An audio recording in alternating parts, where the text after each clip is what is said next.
Darren, would you mind asking next time you decide to take over the show, please?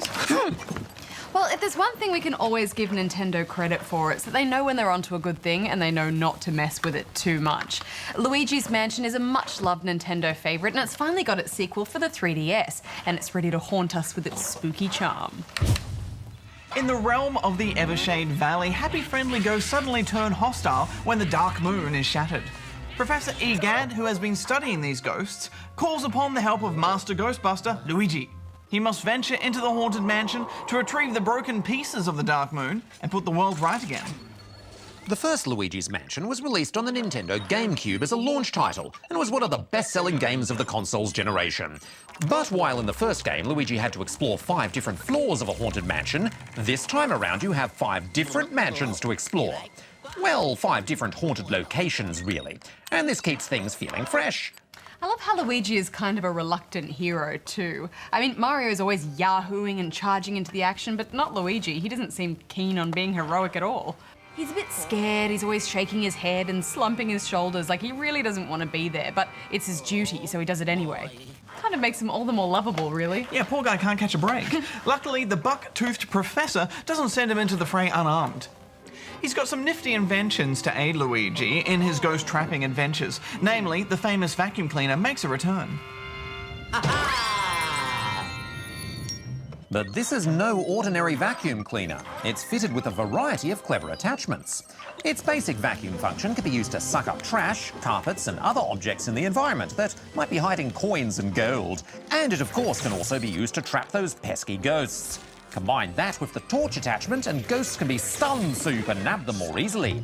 Then there's the dark light attachment, which helps you locate hidden objects and secrets. Yeah, and using a combination of all these tools is key to taking down the various types of ghosts you'll face. Some of them are easy, but there are some really tricky ones as well, and they'll take a few goes to vacuum up. It's important not to keep vacuuming them for too long or they'll drag you around and you'll lose a fair bit of health. Not to mention some ghosts you can see, but some really are invisible and you have to reveal them using one of your gadgets. Yes, quite often I'd just be randomly flashing my torch around in a circle trying to find out where they are. Once you have one stunned and snagged, combining a thumbstick pull and hitting A will suck the ghost up. But this isn't always an easy move to pull off. Not to mention some of them are tricky and will block your flashlight so they can't be stunned. Yeah, it's clever the way they've created depth within the ghost catching. That said, I think all of the hidden collectibles and the exploration, finding those hidden rooms was my greatest joy with this adventure. It's full of well-designed areas to navigate, packed with all kinds of mysterious ropes, trapdoors and secret passages that you'd expect to find in a haunted building. Yes, and you'll be presented with a number of different puzzles with each new area you come across too, which is great. The puzzles aren't particularly tricky. Mostly they just involve basic physics or timing, or simply keeping your eyes peeled for hidden entrances.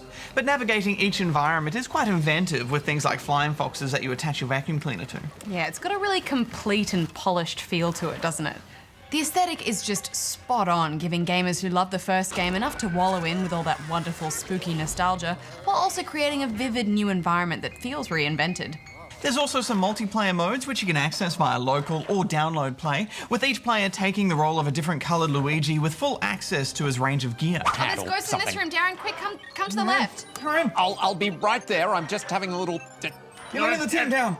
Yeah, okay guys, I think we should wrap this up. Okay, well, I had a really good time with this. I think fans of the original will find this to be a fine sequel, but newcomers will have a ball as well. It's easy to see why this is a Nintendo favourite. I'm giving it 8.5. Yeah, I think some may find it not very challenging, but it is a fantastic game. I'm giving it 8.5 as well.